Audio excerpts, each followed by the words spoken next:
suggesting that this whole idea of defund the police is alienating a large slice of America. Let's listen to what he said in this interview. We should be able to reform the criminal justice system so that it's not biased and treats everybody fairly.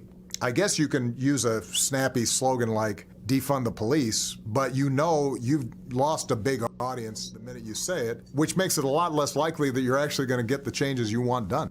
Well, that drew a response. So they're going to show how this was controversial among some people on the left, and honestly, I can't even understand how that is controversial. Trump won a lot of Latino and a lot of black votes. He won more than he did in 2016. There are a lot of minorities that don't even like that idea, don't like the idea of defund the police.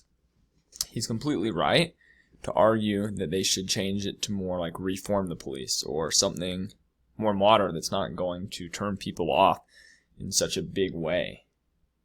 That drew a response from Ilhan Omar, who tweeted, quote, "We lose people in the hands of police. It's not a slogan, but a policy demand," talking about defund the police, and centering the demand for equitable investments and budgets for communities across the country gets us progress and safety. What do you make of this growing battle between moderate Democrats and people on the far left? Well, it's nice to see this internecine warfare on the left and between the left and the far left. But Obama's deflecting responsibility from where it really belongs, which is with Chuck Schumer and Nancy Pelosi. His comment implies that Republicans were the obstacle to getting police reform done, and they were so offended by the defund the police rhetoric that they refused to act. But that's not what happened. It wasn't Republicans who stopped police reform. It was Chuck Schumer and Nancy Pelosi. Tim Scott in June. That's enough from the Fox News contributor. Now we'll look at Huffington Post on it. How do you spell racist? NYPD. How do you spell racist?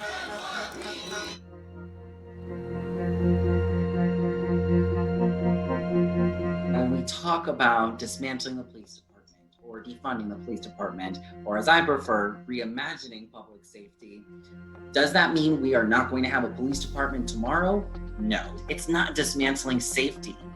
It is recentering community justice and the public health approach and building our systems of safety from there.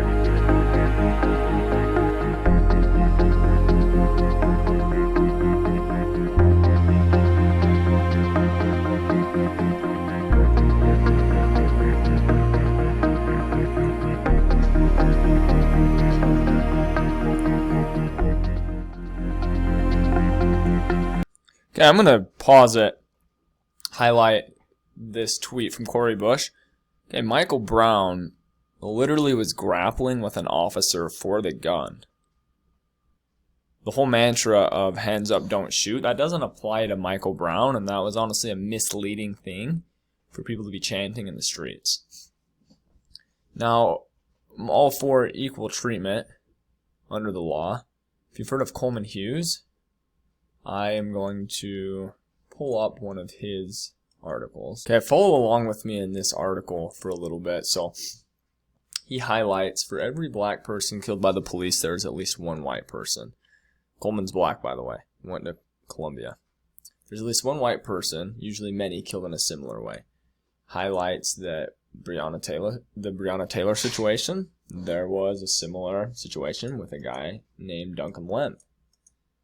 With the George Floyd situation, there was a similar situation with a white man named Tony Timpa.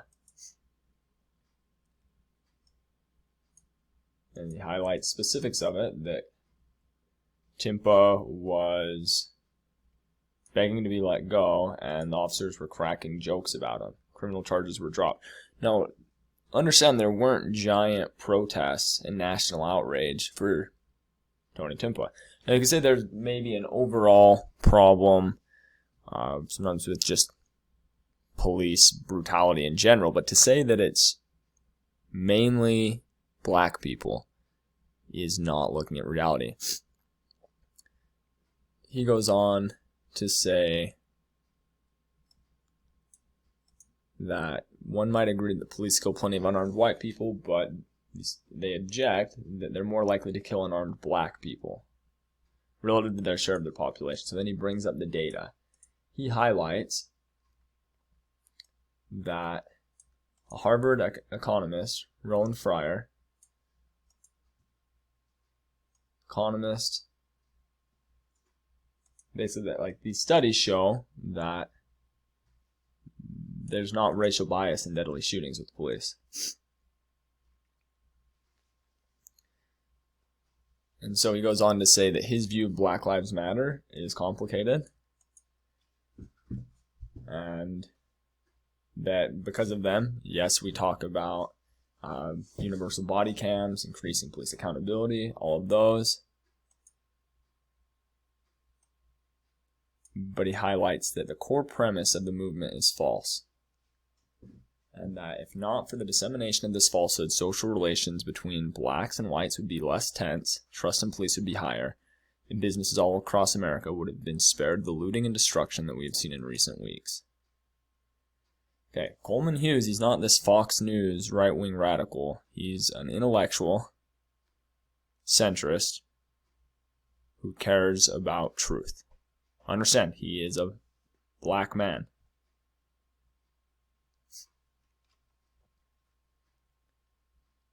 And so I just thought that his viewpoint was worth mentioning. The viewpoint of Barack Obama is worth mentioning. I'm not the biggest Obama fan out there.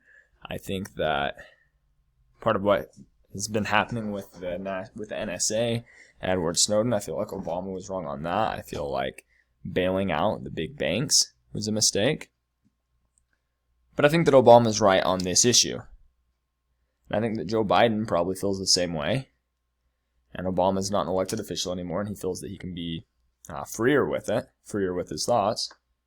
And I couldn't agree more that someone who's on the fence, they start hearing radical ideas like defund the police, and they start to hear people defending rioters and looters. That's an enormous turnoff for them. Most people are not all right with rioting. Most people are not all right with looting. Most people don't want to defund the police. The better idea is to talk about reforming the police. Maybe reallocating funds, but to just say defund it, that gives off, even if it's not what it means, it gives off this impression of literally just slashing cities' police budgets so that there's way fewer cops out there. And you could argue, oh, well, people need to educate themselves about what it truly means. No, don't name it. Don't say ridiculous phrases. Don't use ridiculous wording and then say other people need to go educate themselves. Make it easy to understand. Say what you mean in the first place. Again, not the biggest Obama fan. Obama's right on this one.